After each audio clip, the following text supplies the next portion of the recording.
Kami lanjutkan perbincangan malam hari ini dengan mantan penyidik KPK Mas Praswat Nugraha. Mas Praswat, soal tadi sudah kita dengarkan bersama ya, ada informasi yang beredar bahwa diduga pimpinan KPK Firly Bahuri menerima atau dalam tanda kutip bukan menerima, diduga meminta atau dalam tanda kutip memeras begitu ya. Nah, menurut Anda bagaimana hal ini seorang figur pimpinan lembaga anti rasuah justru diduga melakukan tindakan rasuah?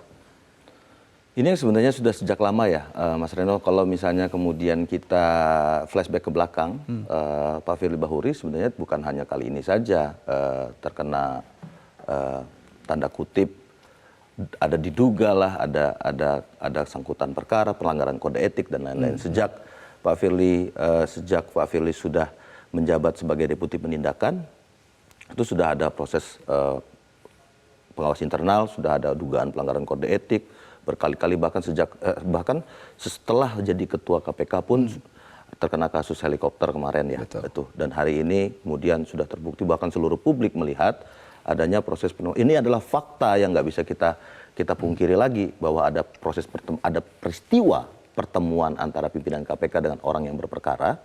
Itu adalah fakta. Itu loh. Lalu kemudian kalau kita ngomongin hari ini, teman-teman Polda Metro Jaya juga sudah menggunakan pasal 36. Itu sudah satu nafas tuh antara fakta peristiwa dengan unsur pasal yang digunakan. Lalu kemudian apa yang selanjutnya harus dilakukan? Berdasarkan pasal 32 ayat 2 Undang-Undang 19 2019, maka pimpinan KPK ketika menjadi tersangka atas kejahatan, maka dia harus nonaktif. Untuk kemudian berjalannya proses penyidikan baik di sisi KPK maupun di sisi teman-teman kepolisian bisa berjalan secara proper dan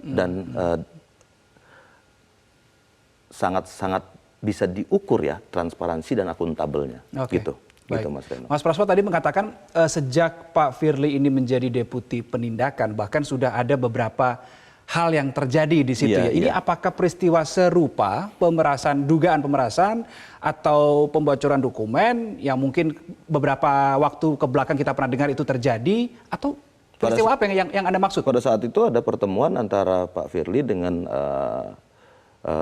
seorang yang juga berperkara di lapangan tenis, Mas Reno. Pada saat beliau masih deputi penindakan? Penindakan. Jadi ini bukan peristiwa yang pertama sebenarnya, dan kontroversi Pak Firly ini memang sudah kita dari sisi internal pada saat itu bahkan sempat mengeluarkan satu surat mosi tidak percaya yang ditandatangani oleh hampir 1.000 lebih pegawai di seluruh KPK. Dari berapa pegawai itu? Dari sekitar 1.200-1.300 ya.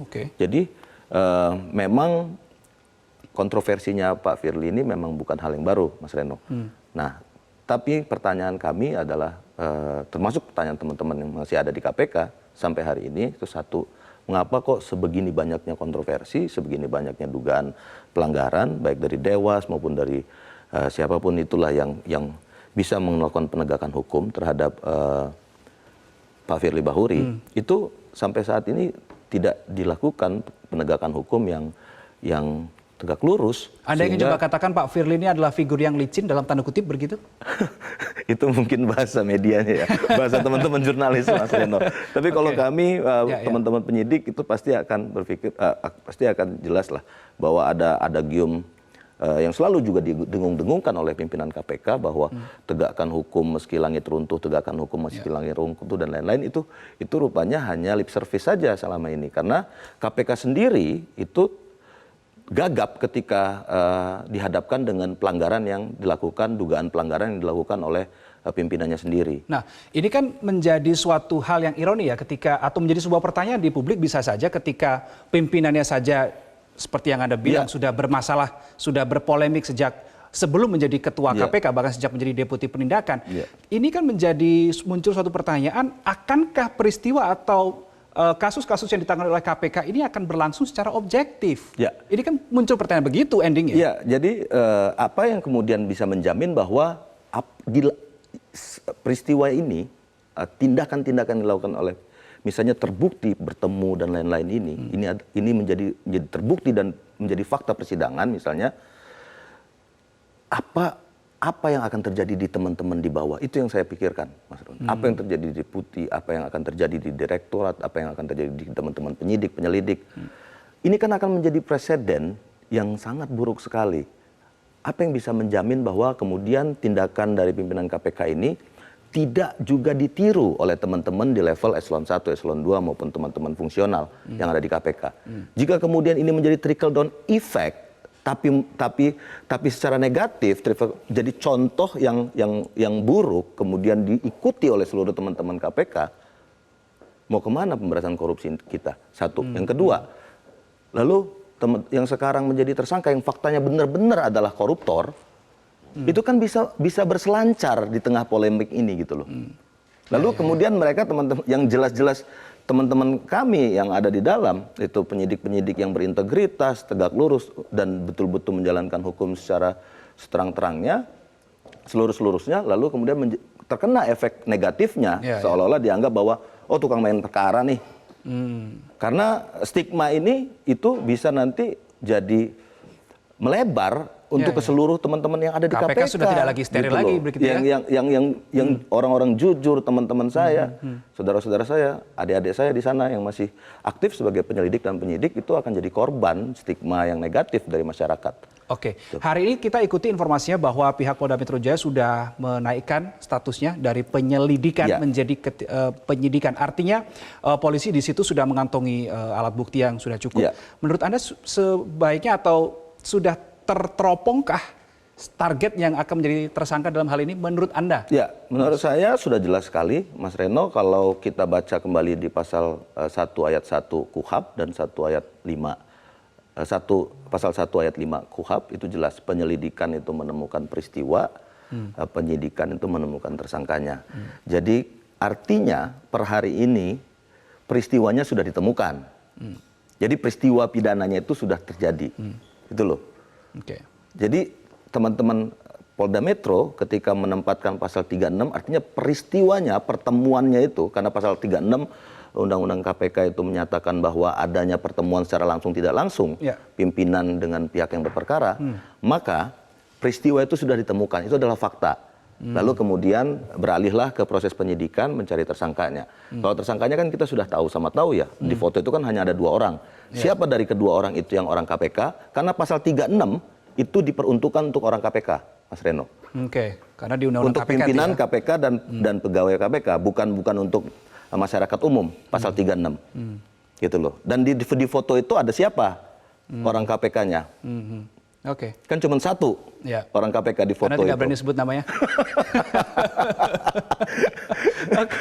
Baik. Berarti kita sudah bisa meneropong siapa begitu ya? Pak Firly, begitu maksudnya ya? Ya. Baik. Karena cuma hanya ada Firly Bahuri di foto itu. Foto antara Firly Bahuri dan Syahrul Yassin Limpo ya. Dan di Undang-Undang KPK pasal 36 itu hanya menyasar pimpinan KPK dan pegawai KPK. Dan di foto ini jelas sekali lagi ada Pak Firly Bahuri. Baik, ketika Anda sudah mengatakan kemungkinan besar ya potensinya ada mengarah ke sana begitu. Tapi di sisi lain tadi Anda di awal saya masih ingat Anda mengatakan bahwa selama ini licin begitu kalau bahasa media ya, bahasa jurnalisnya adalah licin begitu yang tadi Anda katakan. Nah, ketika dalam case ini Anda yakin Pak Firly akan masuk dalam jeratan kasus hukum ini atau lagi-lagi lepas lagi? Ini yang harus dibuktikan sebenarnya, baik dari sisi KPK melalui proses penyidikan yang ada kepada Syahrul Yassin Limpo. Ini kan gini kan, logika kan KPK sedang melakukan proses penyidikan atas terduga korupsi, praktek korupsi yang ada di Kementerian Pertanian. Lalu di dalam proses penyidikan ini lahirlah ada dugaan kejahatan, di dalam kejahatan itu lahir kejahatan baru nih Mas Reno. Jadi derivatif nih kejahatannya. Dalam proses penyidikannya lalu ada kejahatan baru, pemerasan. Dibuktikan pakai pasal 36 dulu kan. Bertemu secara langsung tidak langsung, lalu di dalam pertemuan itu ada kronologis, ada narasi, ada saksi, ada narasi uang, ada saksi-saksi yang menyatakan bahkan si penjaga lapangan bulu tangkisnya juga sudah memberikan kesaksian. Jadi ini konstruksinya kan sudah hampir lengkap ya. Publik ini menguji kredibilitas 2 lembaga penegak hukum yang paling kita menjadi andalan di Republik ini ya pastinya. Kepolisian Republik Indonesia dan Komisi Pemberantasan Korupsi, dua lembaga penegak hukum ini harus membuktikan bahwa mereka bekerja secara profesional, berintegritas dan tegak lurus. Itu yang harus dibuktikan kepada publik. Jadi ini bukan lagi harapan, tapi ada unsur, ada prinsip dasar di dalam hukum pidana yang menyatakan siapa yang mendalilkan itu yang wajib membuktikan. Lalu buktikanlah mereka yang katanya berintegritas, mereka teman-teman penegak hukum kita yang berintegritas, profesional, yang proper gitu ya dan lain-lain, itu wajib membuktikan bahwa penegakan hukum dan proses rangkaian dua tindak pidana ini yang saling berkaitan satu sama lain itu bisa ditegakkan dengan setegak-tegaknya. Tapi saya berpikiran begini, kan bisa saja ada ruang untuk berkilah begitu. Oh enggak kok, saya ketemu nggak ngomong soal ini, soal itu, tidak ngomong soal itu begitu ya. Saya tidak juga ada permintaan uang dengan nominal sekian-sekian. Ini bisa menjadi celah juga yang muncul sehingga akan menyulitkan proses penyidikan, penetapan tersangka dan seterusnya. Ya, tapi di 184 kan dijelaskan Pak di dalam KUHP bahwa ada bukti petunjuk yang harus bercerita dan berbunyi itu. Jadi pertemuan itu dibuktikan melalui foto, melalui misalnya ada kesaksian dari si penjaga lapangan badminton dan lain-lain. Konten materinya itu harus dibuktikan dan diceritakan oleh orang yang menghadiri pertemuan itu. Dan saya terakhir saya baca kalau nggak salah sudah 3 kali ya Pak Syahrul Yassin Limpo diperiksa di Polda Metro. Semoga saja Pak Syahrul Yassin Limpo bisa menyampaikan keterangan yang sebenar-benarnya. Sebenarnya itu pertemuan dalam rangka apa. Lalu kemudian ada supir, ajudan dan lain-lain. Itu juga sudah menyampaikan keterangannya.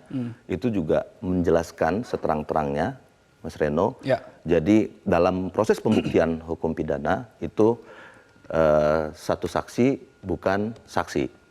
Betul. Jadi ini yang kemudian kalau dan kesaksian si tersangka tidak menjadi satu bahan pertimbangan yang menjadi penting lagi kalau proses penyidikan yang dilakukan dengan benar, maka sangkalan apapun dari orang yang menjadi calon tersangka itu menjadi tidak penting bagi kami para penyidik.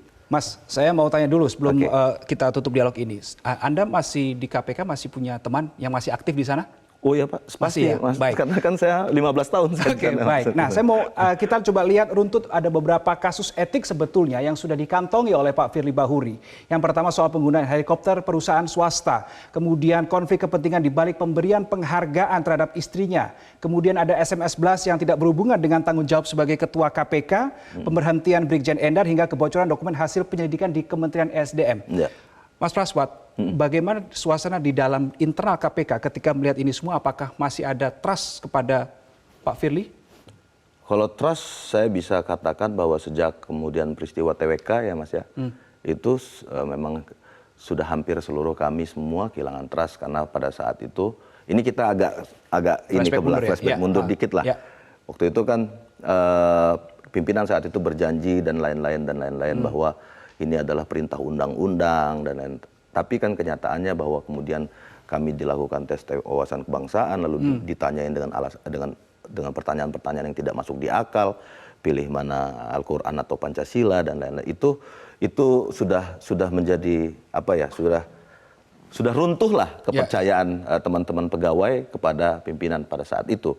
Nah, sehingga kemudian kalau hari ini kita tanya apakah hal ini justru malah twistnya itu, saya tuh khawatir teman-teman tuh sudah tidak lagi percaya bahwa KPK itu bisa berjalan dengan tegak lurus, dengan berintegritas kalau kemudian pimpinannya aja sudah melanggar kode etik berkali-kali ya, Mas Reno. Itu yang paling parah itu kelihatannya. Ini yang paling parah dan keruntuhan moral itu menjadi satu lampu merah, satu tanda bahaya bagi pemberantasan korupsi. Ya. Ini yang konsekuensi ininya buruknya bahwa runtuhnya moral para para pejuang anti korupsi yang ada di KPK sekarang. Itu yang paling kita takutkan. Kalau moralnya sudah runtuh, apapun yang dilakukan sudah aktivisme aja jadi. Baik, kita nantikan bagaimana perjalanan kasus ini dan semoga apa menjadi ketakutan dari Mas Praswat ini tidak terjadi ya. Mas Praswat Nugraha, mantan penyidik KPK, terima kasih sudah bergabung sama kami di Prime Time News malam hari ini. Jelajahi cara baru mendapatkan informasi. Download Metro TV Extend sekarang.